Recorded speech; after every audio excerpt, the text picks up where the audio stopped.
وشر الأمور محدثاتها وكل محدثة بدعة وكل بدعة ضلالة وكل ضلالة في النار. أعوذ بالله من الشيطان الرجيم. بسم الله الرحمن الرحيم.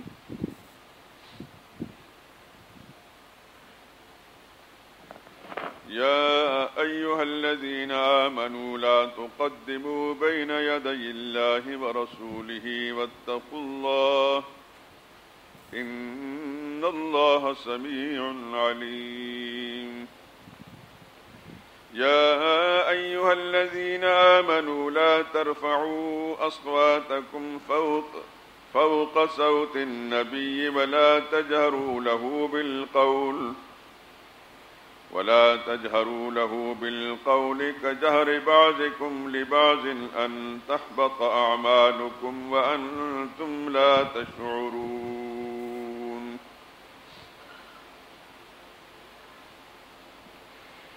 إن الذين يغضون أصواتهم عند رسول الله أولئك الذين امتحن الله قلوبهم للتقوى لهم مغفرة وأجر عظيم. إن الذين ينادونك من وراء الحجرات أكثرهم لا يعقلون. ولو أنهم صبروا حتى تخرج إليهم لكان خيرا لهم والله غفور رحيم.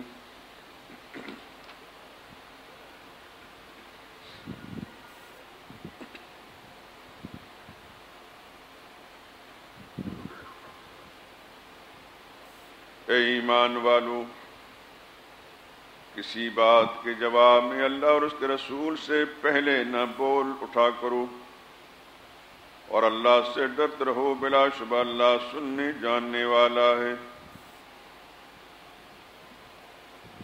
اے ایمان والو، اپنی آوازیں پیغمبر کی آواز سے اونچی نہ کرو، اور جس طرح آپس میں ایک دوسرے سے زور سے بولتے ہو اس طرح ان کے روبرو زور سے نہ بولا کرو، ایسا نہ ہو کہ تمہارے اعمال ضائع ہو جائیں اور تم کو خبر بھی نہ ہو۔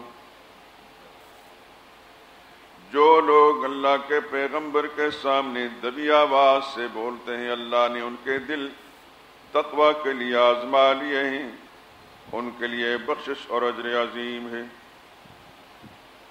بلا شبہ جو لوگ آپ کو حجروں سے باہر سے آواز دیتے ہیں ان میں سے اکثر بے عقل ہیں، اور اگر وہ صبر کیے رہتے یہاں تک کہ آپ خود نکل کر ان سے پاس آتے تو یہ ان کے لیے بہتر تھا، اور اللہ تو بخشنے والا مہربان ہے۔ سبحان ربک رب العزت عما یصفون وسلام علی المرسلین والحمد للہ رب العالمین۔ درود پاک پڑھ لیں۔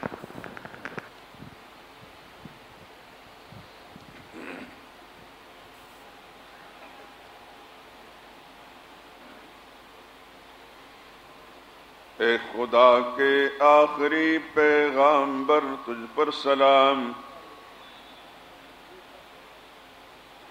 اے خدا کے آخری پیغامبر تجھ پر سلام، تجھ سب سے اونچا ہے خدا کے بعد تیرا ہی مقام۔ تو نے دنیا کو پڑھایا ہے سبق توحید کا، تو نے دنیا کو پڑھایا ہے سبق توحید کا، تو نے بھر بھر کے پلائے ہیں مے وحدت کے جام۔ تیری فیاضی نے ذروں کو بنایا آفتاب، بن گئے اونٹوں کے چرواہے زمانے کے امام۔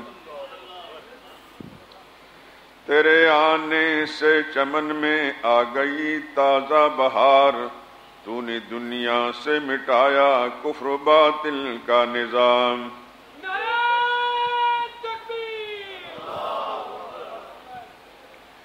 اسود و احمر کی تو نے ختم کر ڈالی تمیز، ایک ہی صف میں بٹھائے تو نے آقا و غلام۔ تیری امت کیوں نہ پائے خیر امت کا خطاب، تو ہے جب خیر البشر خیر الرسل خیر الانام۔ تو جہاں میں ہے خدا کا آخری پیغامبر، ختم ہے تجھ پر نبوت تجھ پہ ہر نعمت تمام۔ لیلۃ الاسراء میں سدرا پر رکے روح الامین، اور سدرا سے کہیں آگے ہوا تیرا مقام۔ شافع روز جزا اور ساقی کوثر ہے تو حبیب کبریا ہے تو رسولوں کا امام۔ منحصر تیری اطاعت پر ہے انسان کی نجات، منحصر تیری اطاعت پر ہے انسان کی نجات، تیرا ہر ایک حکم ہوتا ہے خدا ہی کا پیام۔ تو نے دنیا کو دکھایا ہے صراط مستقیم، تو نے دنیا کو دکھایا ہے صراط مستقیم، تو نے دنیا سے مٹائے ہیں ضلالت کے ظلام۔ جب ہوا تیری نبوت کا زمانے میں ظہور، مٹ گیا کفر و نفاق و شرک بدعت کا نظام۔ دونوں عالم کی سعادت ہاتھ آئے گی ظہور، دونوں عالم کی سعادت ہاتھ آئے گی ظہور، جب بنے گا تو محمد کے غلاموں کا غلام۔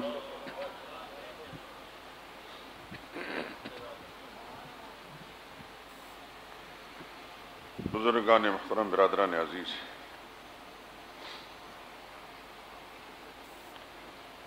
اس وقت میں نے قرآن حکیم کی سورہ حجرات جو 49ویں نمبر کی صورت ہے 26ویں پارے میں، اس کی ابتدائی 5 آیات کریمہ تلاوت کی ہیں اور ترجمہ میں پیش کیا ہے۔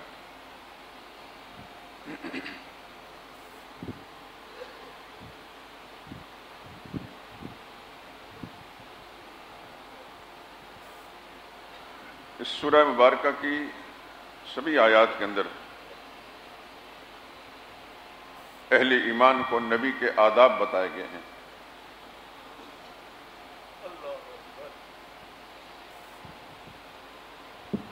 آپ نے غور فرمایا ہوگا، یا ایھا الذین آمنوا یا ایھا الذین آمنوا لا تقدموا بین یدی اللہ ورسولہ واتقوا اللہ یا ایھا الذین آمنوا لا ترفعوا اصواتکم فوق صوت النبی۔ ایمان والو، نبی سے بات کرنے میں پہل نہ کیا کرو۔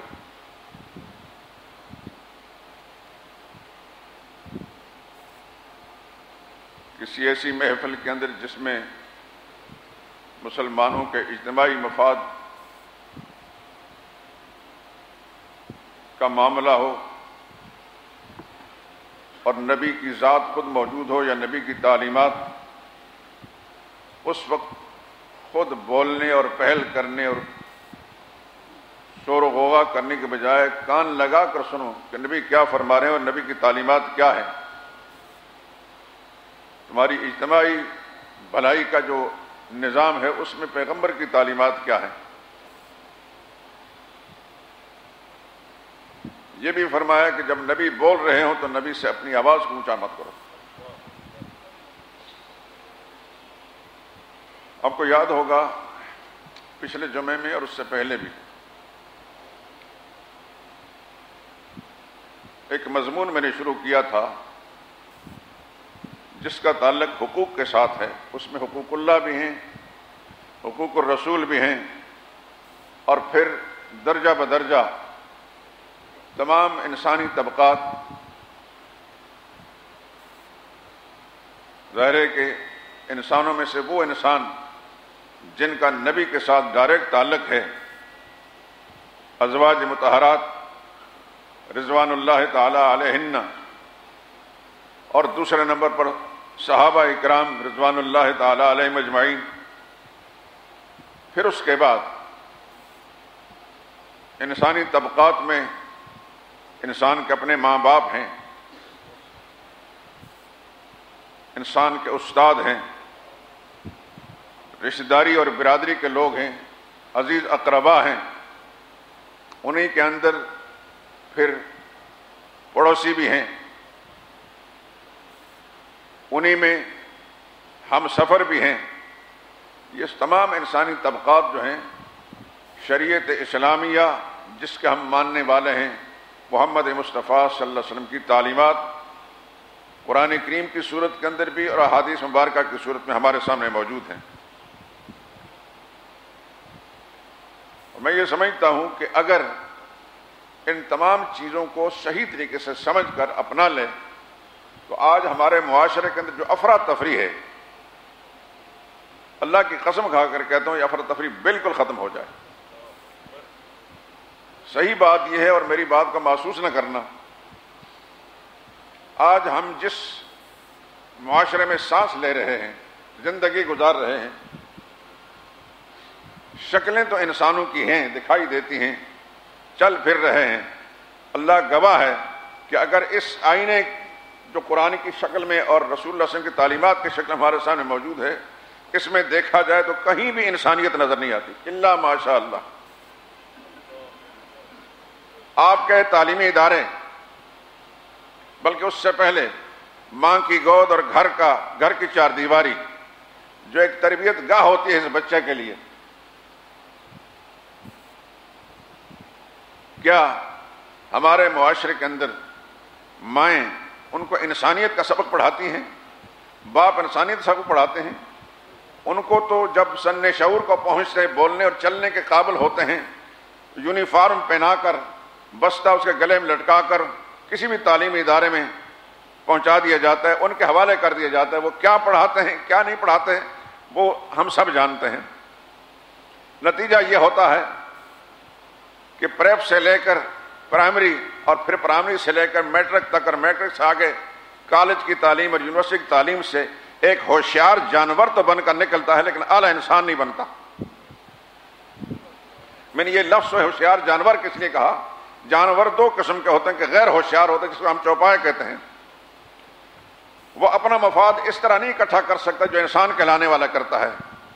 یہ ہمارے تعلیمی اداروں سے پڑھ کر اس کا ہدف صرف ایک ہوتا ہے کہ کس طرح زیادہ سے زیادہ مال اکٹھا کیا جائے اور دنیا کے آسائشیں جمع کی جائیں۔ ماں باپ کا مقصد بھی تعلیم دینے کا یہی ہوتا ہے اور ان کا بھی مقصد زندگی یہی ہوتا ہے۔ ہمارے 70 سال کے اندر پاکستان میں باہر کی دنیا کی بات نہیں کرتا، اس کی وجہ یہ ہے کہ جب بھی مجھے ملک سے باہر جانے کا موقع ملا ہے تو میں ایک طالب علمانہ حیثیت سے ہر وقت اسی چیز کو سوچتا رہتا ہوں کہ ان لوگوں کی طرز زندگی کیا ہے، لوگوں کے ساتھ معاملات کس طرح ہیں، سڑک پر چلتے ہیں تو کس طرح چلتے ہیں۔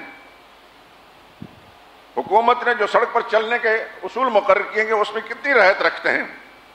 میں 1 مہینہ برطانیہ میں رہا ہوں اور تقریباً سارا برطانیہ گھوما ہوں سوائے آئرلینڈ کے، باقی سارا برطانیہ میں گھوما ہوں، جگہ جگہ میرے بیانات تھے، اور میں یہی سوچتا رہا، قسم اٹھا کر کہتا ہوں قرآن میرے ہاتھ کے اندر ہے، میں اگر تقابل کروں اپنے پاکستان کا تو وہاں غیر مسلم جو وہ انسان نظر آتا ہے، یہاں پاکستان کے اندر مسلمان کہلانے والے غیر انسان نظر آتے ہیں مجھے۔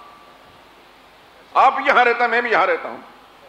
اس کی وجہ یہ ہے کہ نہ ماں باپ نے ہمیں سکھایا، نہ ہمارے گھر کے اندر اس قسم تعلیم ہے، نہ ہمارے تعلیمی اداروں کے اندر اس تعلیم ہے۔ وہاں صرف ہوشیار جانور بنا کر نکالے جاتے ہیں کہ کمائی کس طرح کر سکتا ہے، پیسہ مراد کس طرح، مفادات کیسے اکٹھا کر سکتا ہے۔ اس وقت اوپر کی کرسیوں پر پاکستان بننے کے بعد جو لوگ بچے تھے یا بچے بھی نہیں تھے، بعد میں پیدا ہو کر یہاں پل بڑھ کر جوان ہو کر اقتدار کے منصب پر پہنچ چکے ہیں، کہا جا سکتا ہے کہ ان میں سے کوئی انگلی رکھ کر کہا جا سکتا ہے اس میں انسانیت ہے؟ کسی بھی معیار پہ میں ایک گنہگار انسان ہوں، برملا اعتراف کرتا ہوں، لیکن کسی بھی شخص کو انسانیت کے کسی بھی اعلیٰ معیار پر نہیں تولا جا سکتا۔ ان کی گفتگو سنیں، ان کا طرز زندگی دیکھیں۔ حالانکہ عمومی زبان میں، عوامی زبان میں یہ لوگ رہنما کہلاتے ہیں، سیاسی رہنما، جو راہزن ہیں وہ رہنما کہلاتے ہیں۔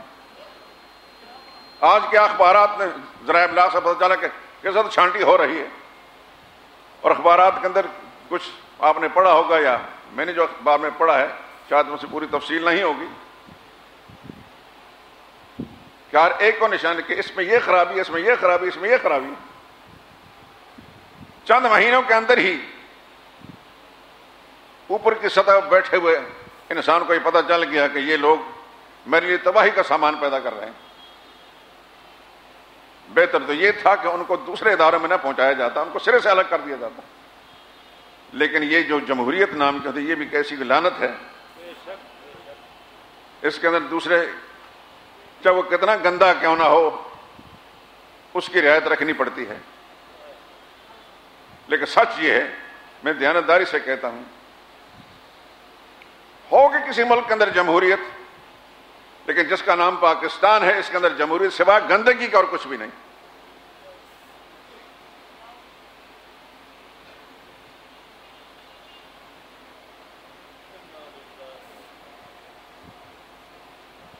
لیکن صرف انہی کی بات نہیں کرتا، اپنے آپ سے شروع کرتے ہیں۔ ہم اگر معیاری لوگ ہوتے تو ہم پر معیاری لوگ حکمران ہوتے۔ رسول اللہ کا فرمان ہے صلی اللہ علیہ وسلم، اس کو ذہن میں بٹھا لی، کما تکونون کذالک یعمر علیکم، جیسے تم ہو گئے تو ویسے تم پر حکمران مسلط کیے جائیں گے۔ نہ ہمیں حقوق اللہ کا پتہ ہے، نہ حقوق رسول کا پتہ ہے، بس نبی کا نام سن لیا، بہت زیادہ جوش میں آتا اپنے انگوٹھے چوم لیے حضور کے نام پر، صدقے یا رسول اللہ کہہ لیا، کسی قوالی کی محفل میں یا کسی محفل نعت میں جا کر سر دھنتے رہے، لیکن ذرہ برابر بھی ہمارے اندر کوئی احساس نہ پیدا ہوا کہ جس نبی کا تذکرہ ہم سن رہے ہیں اس نبی کی پوری زندگی معلوم کرنے کے بعد پھر پل پر رسول اللہ صلی اللہ علیہ وسلم کی اتباع اختیار کریں۔ وہ اتباع اور اطاعت کا تو اس سے تو ہمارا ذہن بالکل خالی ہے، ذہن کے کسی گوشے کے اندر رسول اللہ کی اطاعت اور اتباع کا تذکرہ موجود نہیں، اور محبت کا جھوٹا دعویٰ ہم سب کرتے ہیں، رسول اللہ کے ساتھ محبت رکھتے ہیں۔ عربی کا ایک شاعر بڑی خوبصورت بات کہتا ہے، تاثر رسول وانت تظہر حبہ، تو رسول اللہ کی نافرمانی بھی کرتا ہے اور محبت کا اظہار بھی کرتا ہے، قدم قدم پہ تیرا ہر عمل، تیرا ہر قدم رسول اللہ کی نافرمانی والا ہے، نہ تیرا لباس، نہ تیرا کھانا پینا، نہ تیرا سونا جاگنا، نہ تیرا چلنا پھرنا، نہ تیرا کاروبار، نہ تیری ملازمت، کوئی ایک گوشہ ایسے میں جو رسول اللہ صلی اللہ علیہ وسلم کی اتباع موجود ہو۔ تاثر رسول وانت تظہر حبہ، رسول اللہ کی نافرمانی بھی کرتا اور محبت کا بھی دم بھرتا ہے۔ ھذا لعمری فی الفعال بدیع، خدا کی قسم یہ بالکل عجیب سی بات ہے، لو کان حبک صادقا لأطعتہ، اگر تیری محبت سچی ہوتی تو رسول اللہ کے مطیع اور فرمانبردار ہوتا، قدم قدم پہ ہر چیز میں اطاعت کرتا۔ ان المحب لمن یحب مطیع، قانون یہ ہے کہ دنیا میں ہر پیار کرنے والا اپنے محبوب کا فرمانبردار ہوتا ہے۔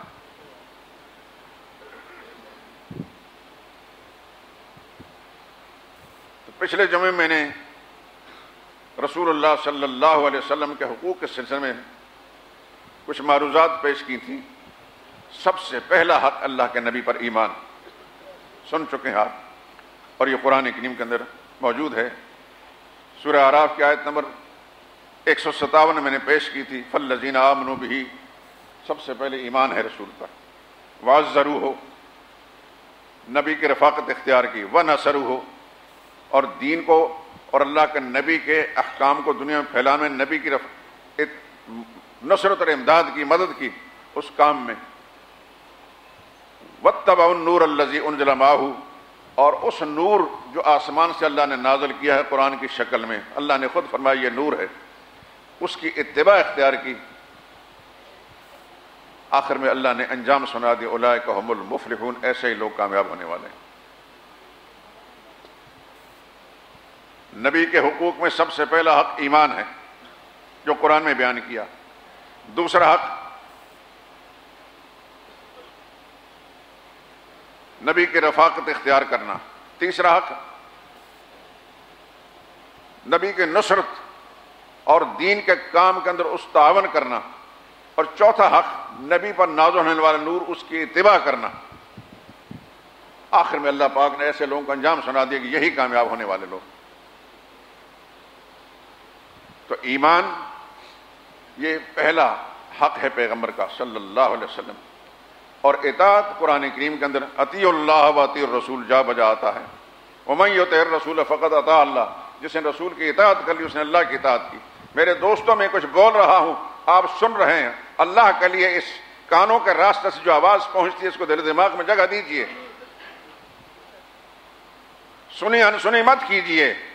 یہی کان اور یہی جسم، یہ بال اور یہ کھال، یہ ہڈیاں اور یہ زبان اور یہ آنکھیں اور یہ ہاتھ اور یہ پاؤں کل ہمارے حق میں یا ہمارے خلاف گواہی دیں گے۔ قرآن کہتا ہے شاہد علیہم سمعہم، یہ کان اس انسان کے خلاف گواہیاں دیں گے، وابصارہم، یہ آنکھیں اس کے خلاف گواہی دیں گی، وجلودہم، یہ کھال گواہی دے گی۔ الیوم نختم علی افواہہم، سورہ یاسین آپ پڑھتے ہیں، اللہ نے فرمایا آج، یعنی محشر کے دن، آج تم جھوٹ بولنے کی کوشش کرو گے، تمہاری زبانوں کو بند کر دیں گے، یہاں مور لگا دیں گے۔ وَتُكَلِّمُنَا أَيْدِيهِمْ، تمہارے ہاتھ ہمارے ساتھ بات کریں گے کہ یہ انسان کیا کرتا رہا ان ہاتھوں سے۔ وَتَشْهَدُ أَرْجُلُهُمْ، اور ان کے پیر گواہیاں دیں گے کہاں کہاں چلتا رہا۔ اللہ کا سرکاری گواہ ہمارے ساتھ ساتھ لگے ہوئے ہیں۔ میرے دوستو، یہی ہمارا جسم جس کو سنوارنے بنانے کے لیے، جس کو راحت پہنچانے کے لیے یہ سب کچھ کرتے ہیں، یہی کل کو ہمارے خلاف گواہ بنے گے۔ اور دوسری بات یہ ذہن نشین کر لیجئے، پہلے میرے لیے ہے پھر آپ کے لیے، موت ہمارے تعاقب میں ہے۔ آپ گھر سے نکل گئے، میں گھر سے نکل آیا، میرے پاس کوئی گارنٹی نہیں میں زندہ واپس اپنے گھر پہنچ سکوں گا۔ روزمرہ کی زندگی میں یہ سب کچھ مشاہدے ہم کرتے رہتے ہیں، نہ جانے کس گلی میں زندگی کی شام ہو جائے۔ اس واسطے جتنی بھی سانسیں اللہ نے دی ہیں، جتنی فرصت میرے رب نے دی ہے، اس سے فائدہ اٹھائیے، اور اپنے ضمیر میں جھانک کر ہر انسان سوچے کہ میں اب تک کیا کچھ کما چکا ہوں، کتنا ضائع کر چکا ہوں۔ اپنے حالات پر نظر ثانی کرنے کی کوشش کرے اور اپنے رب سے مانگے، یا اللہ میرے اندر جو کوتاہیاں ہیں، کمیاں ہیں، میں اصلاح چاہتا ہوں، اور میرے پاس کوئی سی طاقت نہیں، طاقت کا مالک تو ہے۔ اے اللہ، میں جانتا ہوں کہ تو خیر کو پسند کرتا ہے، شر کو پسند نہیں کرتا، میرے اندر خیر پیدا کر دے۔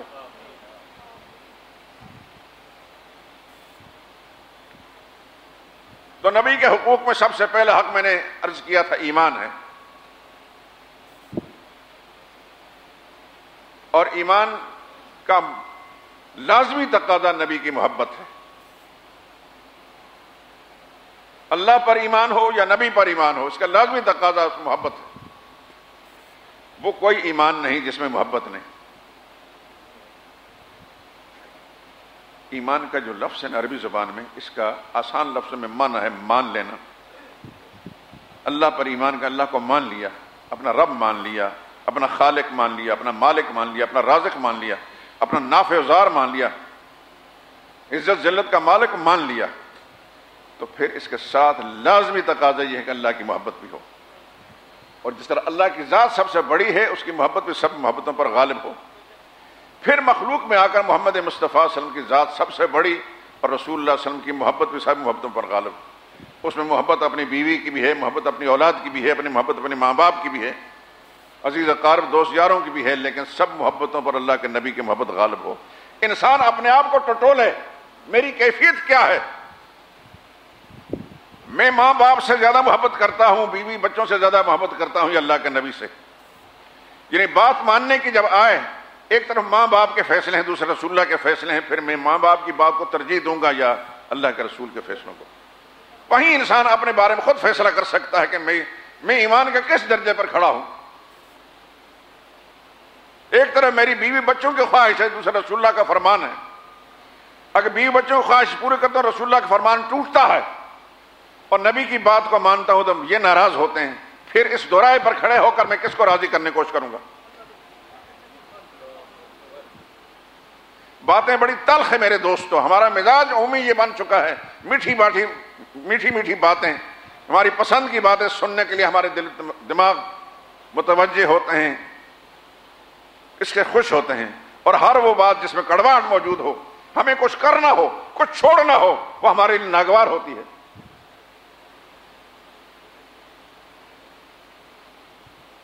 اگر ہمارے اندر یہ جو قرآن اور سنت کے بتائے اصول ہیں یہ مکمل طور پر آ جائیں، خدا کی قسم کسی دوسرے انسان کو ہم سے شکایت نہیں ہوگی، ہم معاشرے کے اعلیٰ انسان بنیں گے، بلکہ دوسروں کے لیے آئیڈیل بن جائیں گے،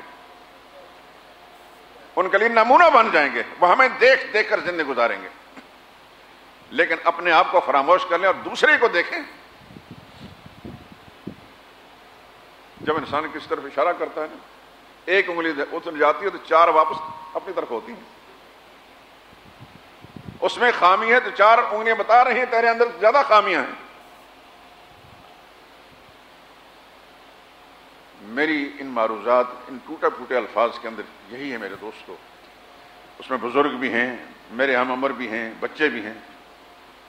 خدا کے لیے ہر وقت اپنے حالات پر نظر ثانی کریں، اپنے آپ کو سوچیں۔ اگر ہم خود ٹھیک ہو جائیں گے ہر پہلو سے تو پھر انشاءاللہ ہمارے ساتھ جو متعلقین ہیں، ہمارے گھر کے افراد، وہ بھی ٹھیک ہوتے جائیں گے۔ یہ نقد بدلہ اللہ تعالی ہمیں یہ دیں گے، نقد صلہ دیں گے کہ ہمارے گھر کے حالات ٹھیک ہوتے چلے جائیں گے۔ لیکن خدا کو ہم نافرمانی کرتے رہے اور ناراض کرتے رہے اور دل سے یہ چاہیں کہ ہمارے گھر کے حالات ٹھیک ہو جائیں، کبھی نہیں ہو سکتا، کیونکہ ہم محتاج ہیں، میرا رب محتاج نہیں ہے۔ یہ بات ذہن نشین فرما لیجیے، ہمیں محتاج بن کر سوچنا ہوگا، اللہ اس کے رسول کے احکام کو ہر وقت پیش نظر رکھنا ہوگا۔ یہ قرآن کریم یہ ختموں کی کتاب نہیں،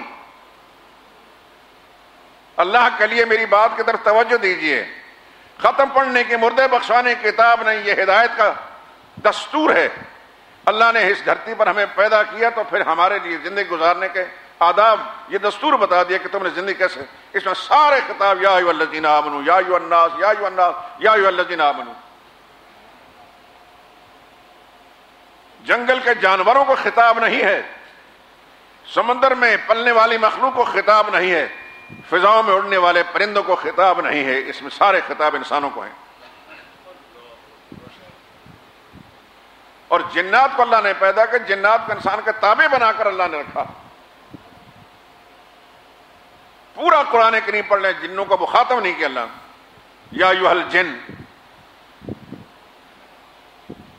یہ تو ضرور فرما خلقت الجن والانس الا لیعبدون، جن اور انسانوں کو اپنی بندگی کے لیے پیدا کیا۔ یہ دو مخلوق ایسی ہیں جن سے پوچھا جائے گا، کسی بھینس سے، کسی گائے سے، کسی بکری سے، کسی بھیڑ سے، کسی مرغی سے نہیں پوچھا جائے گا، کیوں غیر ذوی العقول ہیں۔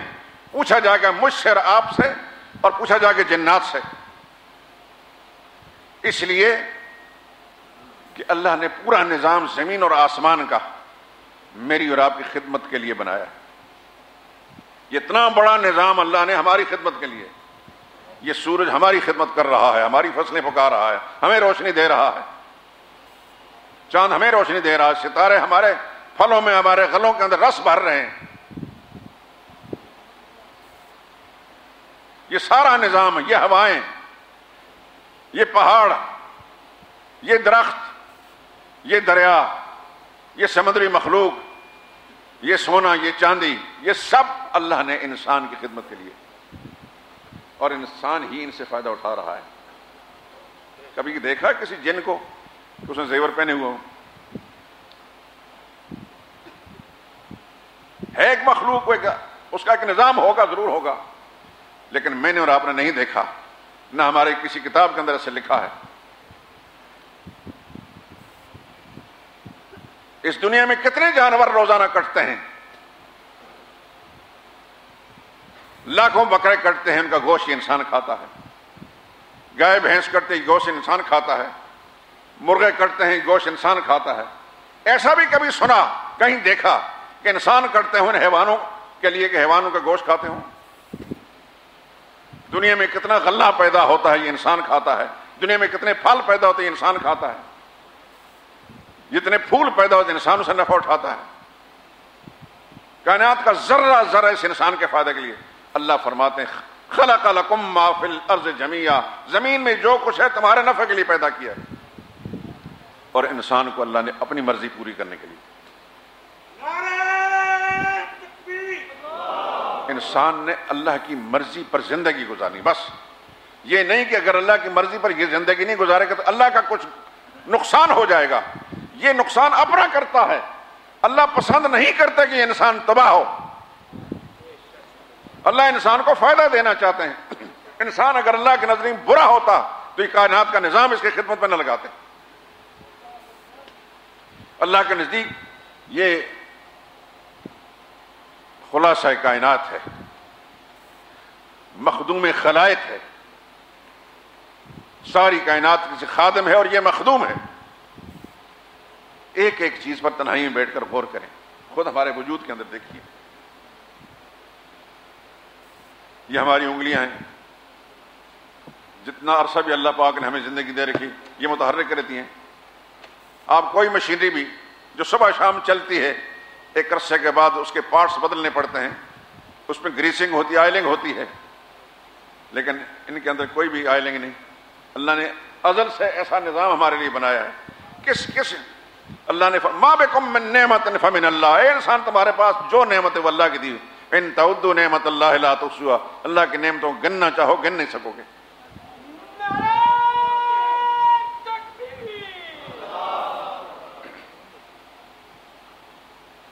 میں مشورہ دوں گا، آپ گھر جا کر 14ویں پارے میں سورہ نحل اس کے ایک دو رکوع پڑھ لیں، غور سے پڑھیں، اللہ پاک گنوا رہے ہیں اپنی نعمتیں، اور آخر ان تعدوا نعمت اللہ لا تحصوها، یہ ساری نعمتیں جو تم دیکھ چکے، اس کے علاوہ بھی انگنت نعمتیں ہیں جن پر تمہاری نظر نہیں، گننا چاہو گے نہیں گن سکو گے۔ خود انسان کے وجود میں وفی انفسکم افلا تبصرون، اے انسان تمہارے وجود کے اندر میری نعمتیں موجود ہیں، غور نہیں کرتے۔ انسان کی آنکھ کی پتلی اتنی چھوٹی سی ہے کہ اس کو سوراخ کر کے اس میں ایک چاول کا دانہ بھی نہیں آ سکتا، لیکن میرے رب کی نعمت دیکھیں، کتنا بڑا آسمان، کتنا بڑا جہان ہمیں نظر آ رہا ہے اسی چھوٹی سی پتلی سے۔ یہ کس کا کمال ہے؟ اور جب اس کے اندر سے بینائی وہ چھین لیتا ہے، یہ پتلی یہیں، یہ ڈھیلا یہیں ہوتا ہے آنکھ کے اندر، کچھ نہیں دکھاتا، دنیا بھر کے جتن کرتا ہے، کچھ نہیں ہوتا۔ بچپن میں ہم جب کسی بسوں میں سفر کرتے تھے، نابینا لوگ آ کر مانگتے تھے بسوں میں، تو اس کا ایک جملہ ہمیں آپ یاد ہے، اکھ ہے تے لکھ ہے، اکھ نہیں تے ککھ نہیں۔ آنکھ نہیں کسی، کتنا بڑا انسان خسارہ محسوس کرتا ہے۔ پوچھئے اس انسان سے جس کی آنکھوں کی بینائی چھن گئی ہے، کبھی ہم نے غور کیا میرے اللہ تم نے کتنے نعمتیں دی ہیں؟ کبھی اللہ کی نعمتوں ہم نے شکر ادا کیا؟ آزاد سلامت ہے، کبھی غور کیا ہم نے اس بات پر؟ خدا کی قسم ہم زمین کے چپے چپے پر سجدہ کریں اللہ کا شکر ادا کرنے کے لیے، اللہ کسی ایک نعمت کا شکریہ نہیں ادا کر سکتے۔ ایک تو جسمانی نعمتیں ہیں جو ہمارے وجود کے اندر ہیں، وہ مادی نعمتیں جو ہمارے ماحول میں ہیں۔ اللہ نے ہمیں رزق دیا، کاروبار دیا، منصب دیا، نوکری دی، عہدہ دیا، پیسہ دیا، گھر دیا، بیوی بچے دیے، مال دیا، آسائشیں دی، کبھی اس پر بھی غور کیا ہے؟ اس آدمی کو دیکھے جو ہاتھ یوں پھیلاتا ہے، اور اس آدمی جو اوپر سے ہاتھ میں کچھ ڈالتا ہے، اس کی مہربانی نہیں کہ ہمیں ہاتھ پھیلانے سے بچا لیا۔ میرا رب چاہے تو در در کے ٹھوکروں میں ڈال سکتا ہے، وہ سب کچھ کر سکتا ہے، لیکن کبھی ہم نے اس پر غور کیا تنہائی میں بیٹھ کر، یہ اللہ تیرے کتنے احسانات ہیں ہم پر؟ کیا ان احسانات کا تقاضا یہ نہیں کہ اس کا شکر بھی ادا کریں؟ آپ اپنے گھر کے اندر ایک نوکر رکھتے ہیں، اس کو تنخواہ دیتے ہیں، اس کو رہائش دیتے ہیں، اس کو کھانا بھی دیتے ہیں، اور اس کی ڈیوٹی لگا دی یہ کام کرنا ہے۔ 2 دن 4 دن 1 ہفتہ 10 مہینہ اگر وہ نہ کام کرے، ایمانداری سے بتائیں کہ اس کو نوکر رکھیں گے؟ نہیں رکھیں گے۔ حالانکہ اس کو جو کھانا دے رہے ہیں وہ آپ کا خود پیدا کرنے، وہی اللہ کا دیا، آپ بھی کھاتے ہیں، اس کو بھی کھلا رہے ہیں۔ اس کو جو تنخواہ دیتے ہیں یہ اپنے کوئی اپنا کمال نہیں، میرا رب آپ کو دے رہا ہے تو آپ اس کو بھی دے دیتے ہیں. جس گھر میں اس کو رکھا ہوا ہے وہ بھی آپ کا کمال نہیں، اللہ نے آپ کو دیا تو اس میں بٹھا رکھے ہیں. وہ چاہتا میرا رب تو اس کے مقام پر آپ کو بٹھا دیتا. اس کے لیے کیا مشکل ہے؟ تو اگر چند روز ہماری خدمت، ہماری فرما برداری وہ نہ کرے تو ہم اس کو کان سے پکڑ کے نکال دیتے ہیں. میرے رب کی مہربانی ہے وہ اپنی زمین سے ہمیں کان سے پکڑ کے نکالتا نہیں ہے. کس قدر سرکشی اور نافرمانی ہماری. وہ ہماری روزی نہیں بند کرتا، رزق نہیں بند کرتا، ہوا نہیں بند کرتا. سانس میں ہم خوشی سے لے رہے ہیں، روٹی بھی کھا رہے ہیں، سب کچھ ہو رہا ہے، لیکن کیا یہ طریقہ کار اللہ کو خوش کرنے کے ہیں؟ کیا ہم نے آنکھیں بند کر کے اس کے سامنے نہیں جانا؟ فَكَشَفْنَا عَنْكَ غِطَاءَكَ، اللہ فرماتے ہیں آج سارے پردے کھول دیں گے. جو غفلت کے پردے پڑے ہوئے تھے دنیا کی زندگی میں، ہماری ساری نعمتیں استعمال کرتے تھے، گلچھرے اڑاتے تھے اور ہمارا دھیان نہیں تھا، آج تو وہ پردے ہٹائیں گے ہم. فَبَصَرْكَ الْيَوْمَ حَدِيدٌ، آج بڑی تیز تیز آنکھیں. قرآن کریم کی میں ہاتھ جوڑ کر آپ حضرات سے درخواست کرتا ہوں قرآن کریم روزانہ تلاوت کیا کریں اور ترجمے کے ساتھ کریں. خدا کی قسم انسان کے بدن پر رونگٹے کھڑے ہو جاتے ہیں. لیکن قرآن کریم کے ساتھ ہمارا تعلق کیا ہے؟ ہم نے جس گھر میں آنکھ کھولی، ہمارا باپ وہ بھی قرآن نہیں پڑھتا تھا، ہماری ماں کا قرآن سے کوئی تعلق نہیں تھا. بس قرآن کے ساتھ تعلق یہ کہ بابا مر گیا تو اسے جو کرایہ کے آدمی بلا کر اس کے ختم پڑھا لو. یہی ہے قرآن سے ہمارا تعلق؟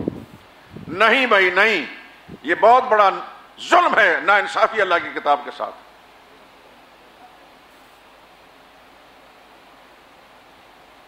اللہ نے فرما دی شہر رمضان الذی انزل فیہ القرآن، رمضان کا مہینہ جو آ رہا ہے، اللہ نے فرمایا رمضان کے مہینے ہم نے قرآن اتارا. ھدی للناس، یہ پوری انسانیت کے ہدایت کا سبق ہے، ہر انسان کی ہدایت کے لیے اتارا ہے. لیکن کبھی ہم نے کبھی ایک پل کے لیے بیٹھ کر بھی سوچا یہ قرآن کیا ہے؟ اللہ کو ہم نے نہیں دیکھا، لیکن یہ مانتے ہیں کہ سارا جہان اللہ کا بنایا ہوا، خود ہم اللہ کے بنائے ہوئے ہیں.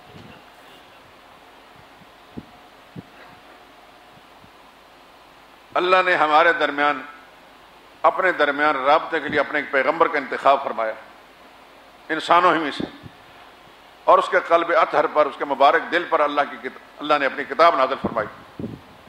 قرآن کی شکل میں آج ہمارے سامنے موجود ہے، ہر گھر میں موجود ہے. نبی کو جب تک اللہ نے اس دنیا میں رکھنا چاہا رہے، اس کی حکمت کا تقاضا وہ واپس بلا لیا، لیکن اس کی تعلیمات باقی ہیں اور قیامت تک باقی رہیں گی. قرآن کی شکل میں بھی ہے، رسول اللہ کے فرمان کی شکل میں موجود ہے، اور رسول اللہ کے نمائندے علماء امت قیامت تک رہیں گے اور یہ پیغام سناتے رہیں گے.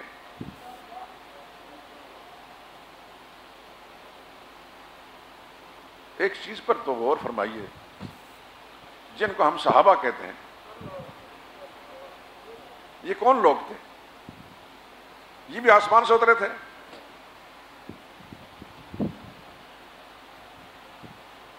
زمینی مخلوق تھی. میں اور آپ، میں کہہ سکتا ہوں کہ مجھے 5-6 پشتیں اپنی معلوم ہیں سارے مسلمانوں کی، بلکہ مجھے یہ اعزاز حاصل ہے کہ بڑے بڑے علماء اور اولیاء اللہ تھے. سب سے زیادہ نالائق میں ہی ہوں، عمل کے اعتبار سے، علم کے اعتبار سے بھی کوڑا ہوں.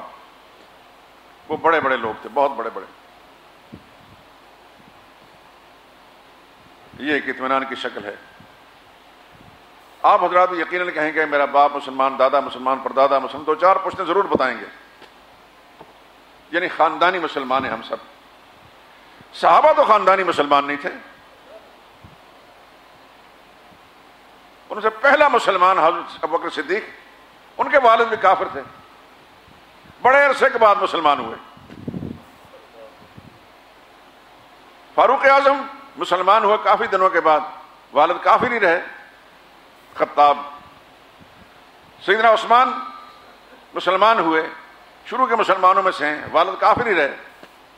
سیدنا علی شروع میں رسول اللہ صلی اللہ علیہ وسلم کے گھر پلتے تھے، چھوٹے سے بچے تھے، مسلمان ہوئے، والد کافر ہی رہے. کئی ایک ایسے ہیں کہ جن کے والد مسلمان ہوئے، کچھ شروع میں ہو کو بعد میں ہوئے.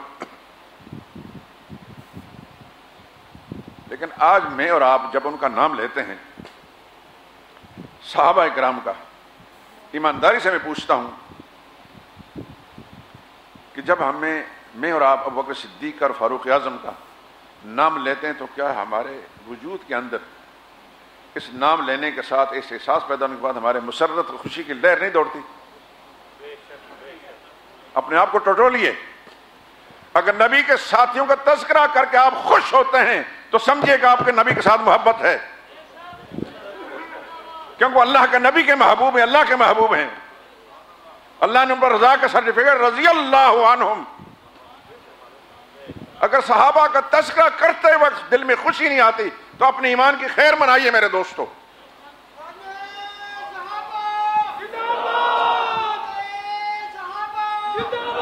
جزاکم اللہ خیرہ. وہ خاندانی مسلمان نہیں تھے، نبی کو دیکھ کر نبی کے سامنے کلمہ انہوں نے پڑھا.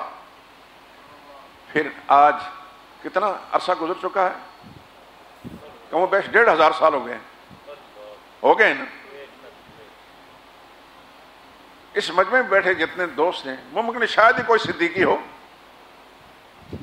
شاید کوئی فاروقی ہو، یعنی صحیح النسب اس کو اپنا شجر نسب یاد ہو، صدیق اکبر تک پہنچتا ہے، فاروق اعظم تک پہنچتا ہے، عثمانی ہو. اگر ہے تو بہت بڑی قسمت کی بات ہے، نہیں تو نہیں، کوئی بات نہیں. اصل رشتہ تو ایمان کا ہے.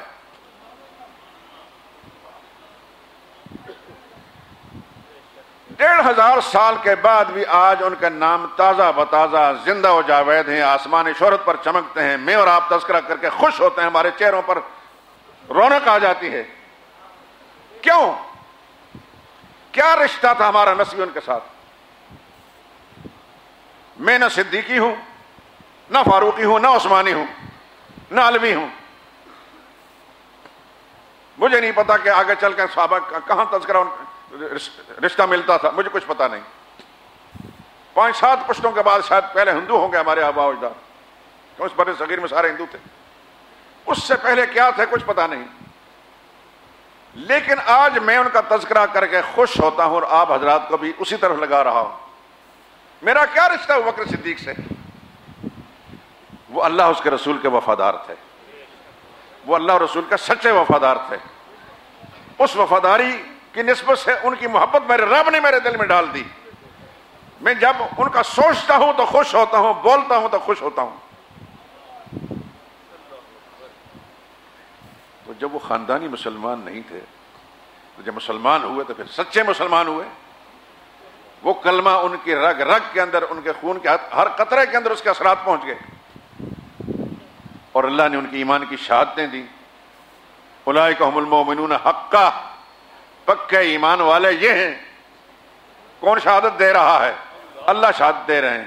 اللہ تعالیٰ لحاظ رکھ کر شہادت دے رہے ہیں یا سچائی کے ساتھ؟ اللہ تو کسی کا لحاظ نہیں رکھتے. میں لحاظ رکھوں گا، آپ رکھیں گے، ہمارا کوئی نہ کوئی مفاد ہوگا. اللہ کا تو کسی کے ساتھ کوئی مفاد نہیں. نہ اللہ ڈرتے ہیں، نہ دبتے ہیں، نہ لحاظ رکھتے ہیں.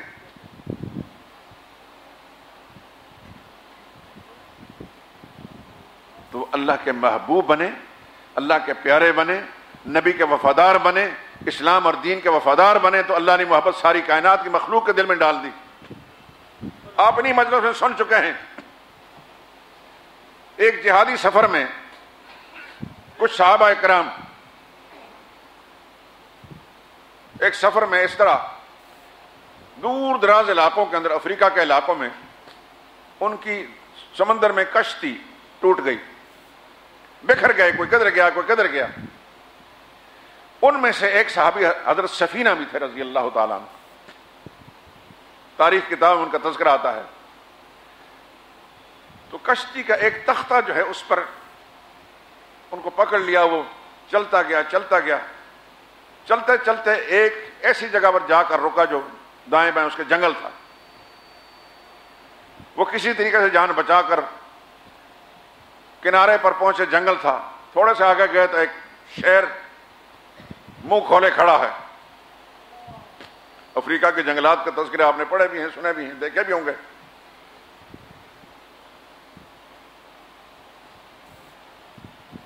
اور جنگلی جانور کا کیا کام ہے؟ کوئی کھانے پینے کے لیے چیز نظر آ جائے اللہ اکبر، نبی کا سچا غلام۔ اللہ سے دعا کریں یا اللہ ہمیں بھی سچا غلام بنا دے۔ اے اللہ ہمارے اندر تو کوئی خوبی نہیں، لیکن ساری قدرتوں کا مالک تو ہے، تو جب چاہے جدھر چاہے دلوں کو پھیر سکتا ہے۔ یا اللہ ہم بول رہے ہیں، سن رہے ہیں، ہمیں بھی سچا غلام بنا دے، ان کم از کم ان غلاموں کا غلام بنا دے۔ حضرت سفینہ نے اس شیر کی آنکھ میں آنکھ ڈال کر کہا انت اسد البر، اے شیر تو جنگلی شیر ہے، تنہا انسان ہے، نہ کوئی ہتھیار ہے نہ کچھ ہے، لیکن ایمانی طاقت موجود ہے، اور جس کے ساتھ ایمان کی طاقت ہو، اور ایمان کیا ہے؟ اللہ پر بھروسہ، اللہ پر بھروسہ، تو پھر وہ دنیا میں کسی سے نہیں ڈرتا۔ اللہ کرے کہ میں اور آپ ایسے بن جائیں۔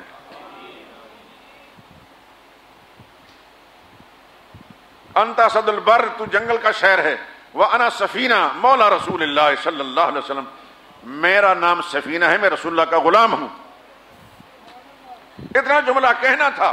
البدایہ والنہایہ میں لکھا علامہ ابن کثیر نے کہ شیر پہلے جو منہ کھول کر آنکھیں پھاڑ کر دیکھ رہا تھا، یہ جملہ سنتے ہی گردن جھکا لی اس نے، اور پلٹ کر راستہ بتانے کے لیے آگے چل، رہنما بن کر چل پڑا، اور چلتے چلتے وہ نکل گیا جنگل سے، اور سیدنا سفینہ رضی اللہ تعالیٰ عنہ اپنے منزل پر چل پڑے۔ جب کوئی اللہ اس کے رسول کا وفادار بنتا ہے نا، کائنات کا ذرہ ذرہ اس کا وفادار بنتا ہے۔ مت سمجھیے کہ جنگل کے چیتے اور یہ شیر اور یہ بچو اور یہ سانپ یہ ہمارے دشمن ہیں۔ شرط یہ ہے کہ ہم اللہ کا وفادار ہوں۔ خدا کی قسم یہ سارے ہمارے تابعدار اور ہمارے وفادار اور ہمارے حکم کے پابند ہوں گے۔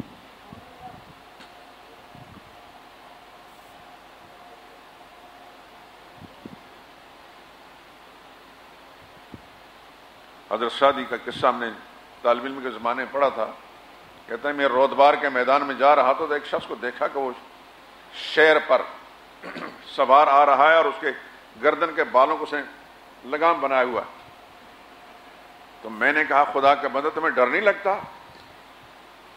تو شیر پر سوار ہو کر آ رہا ہے، اس کو یوں بنایا جیسے گھوڑا ہے۔ ان کا خدا کے بندے بھولے آدمی، تم کو کس نے بتا دیا کہ یہ ہمارے دشمن ہے؟ وہ بھی کوئی اللہ والا ہوگا، کس نے بتا دیا یہ ہمارے دشمن ہیں؟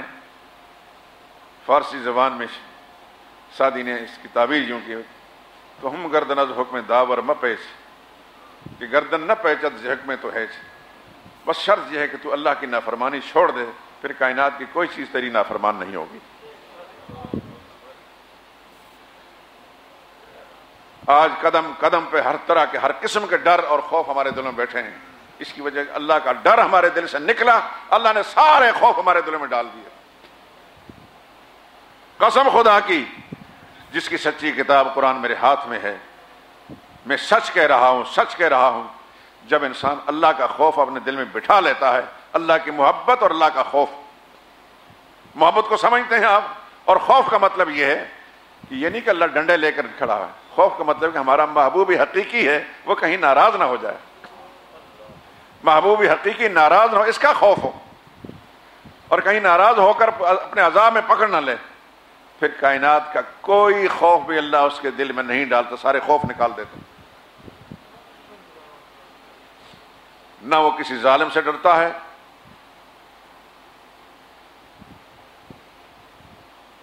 نہ کسی درندے سے ڈرتا ہے، کوئی اس کا کچھ بگاڑ نہیں سکتا، اس لیے قدم قدم پر اللہ کی مدد اس کے ساتھ ہوتی ہے۔ اور اس دنیا میں ان گنت مثال اس کی موجود ہے۔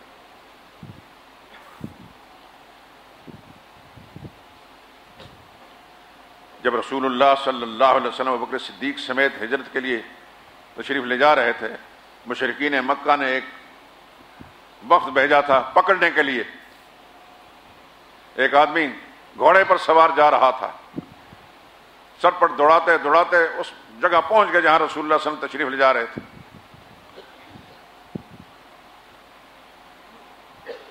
اس نے پکڑنے کی کوشش کی، اس کا گھوڑا زمین میں دھنس گیا۔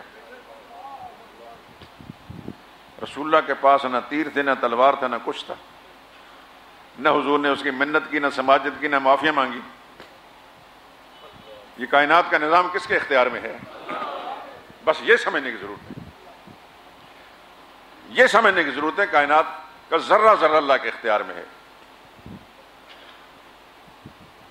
اس نے معافی مانگ کر کہ مجھے معاف کر دیں،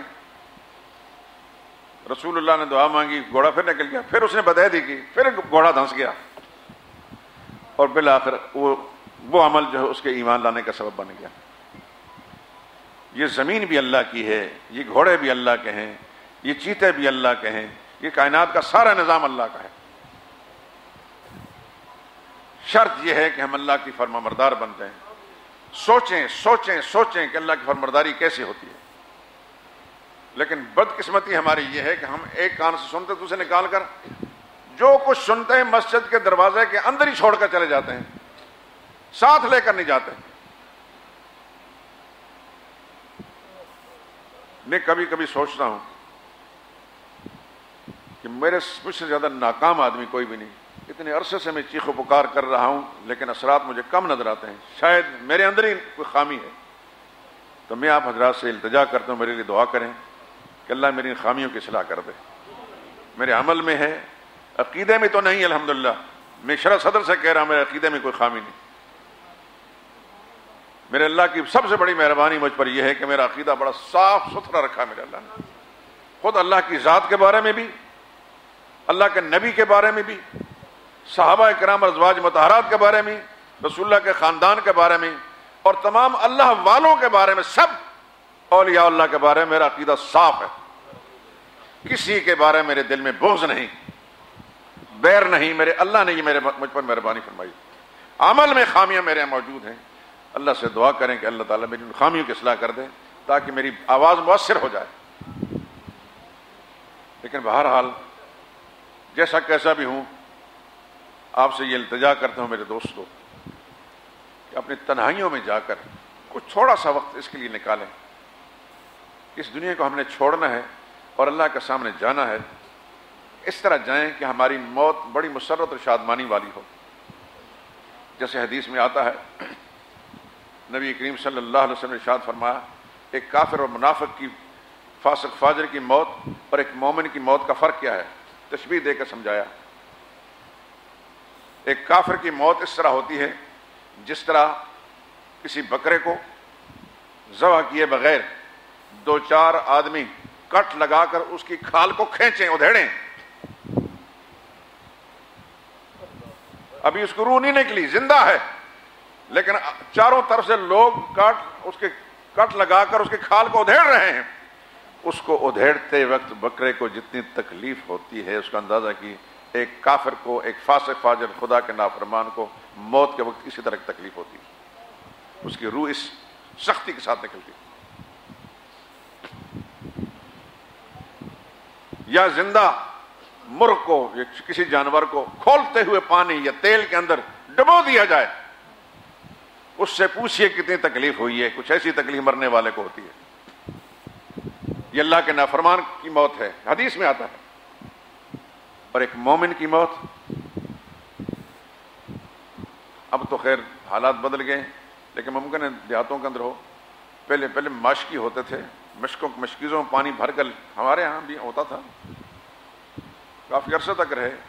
اب وہ کہیں چلے گئے یا فوت ہو گئے، سارا نظام ہی بدل گیا ہے. مشکیزے میں پانی بھر کر آگے اس کا منہ بھر کر لے جا کر لوگوں گھروں میں بھرتے تھے. تو مشکیزے میں پانی بھر کر اس کا جو مشک کا منہ کھول کر جب اس برتن میں ڈالتا ہے تو پانی نکلتا ہے، وہ کسی سختی سے نکلتا ہے یا آرام سے نکلتا ہے؟ مومن کی روح اتنی آرام سے نکلتی جس طرح ایک مشکیزے سے پانی نکلتا ہے. اللہ سے دعا کریں اللہ پاک ہمیں ایسا بنا دے کہ ہم خدا کے سامنے جائیں تو شرمندہ ہونے کے بجائے راحت کے ساتھ موت کا استقبال کریں، اللہ کے سامنے سرخرو ہو کر جائیں، اور ہماری قبر جنت کے باغوں سے باغ بن جائے اور قبر کشادہ ہو جائے. لیکن اس کے لیے یہاں سب سے پہلے ہمیں اپنے عقیدہ ٹھیک کرنا پڑے گا دوستو. سب سے پہلے اپنا عقیدہ ٹھیک کرنا پڑے گا. یہ سوچنا پڑے گا اللہ کے بارے میں ہم کیا سوچتے ہیں، اللہ کو کیسے مانتے ہیں. یاد رکھیے اللہ کا حق اللہ کا حق کسی دوسرے کو نہیں دے سکتے، نہیں دیا جا سکتا، اور نہ اللہ گوارا کرتے ہیں۔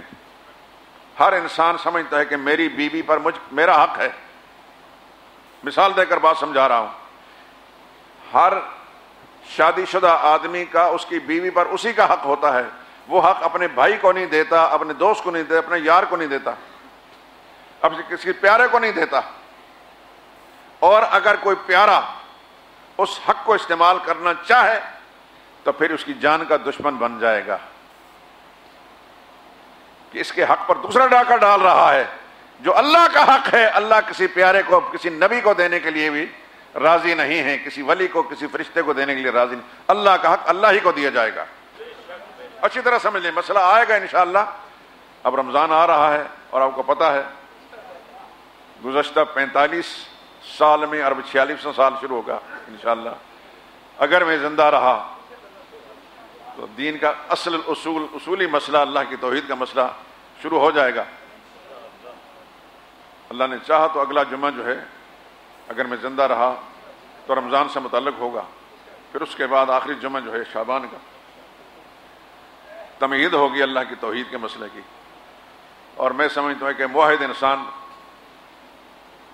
ایک پیاسا آدمی، بہت پیاسا آدمی، اس کو ٹھنڈا پانی جب ملتا ہے، جتنی راحت ملتی ہے پانی پی کر، ایک صاحب ایمان آدمی اللہ کی توحید کو سننے کے بعد اس سے بھی کہیں زیادہ خوش ہوتا ہے۔ مسائل تو میں سارے بیان کرتا ہوں جو اللہ کی توفیق ہے، لیکن اللہ کی توحید بیان کرتے وقت جو جب مجھے روحانی مسرت ہوتی ہے اس کا میں اندازہ نہیں کر سکتا۔ اور مجھے امید ہے کہ آپ حضرات بھی خوشی ہوتے ہوں گے، ورنہ یہاں کوئی پیسے تو نہیں بٹتے۔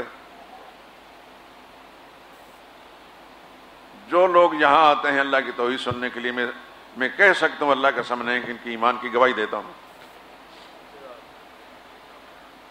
ورنہ مسجدیں بے شمار ہیں، بیان کرنے والے آواز، خوش آواز، بڑے بڑے سروں والے بے شمار ہیں۔ ہماری تو آواز بھی خوبصورت نہیں ہے، نہ سریں ہیں، پھیکی پھیکی باتیں کرتے ہیں، لیکن بات سچ ہوتی ہے، اس میں سوائے اللہ کے حکموں کی رعایت کے اور کسی کی رعایت نہیں ہوتی۔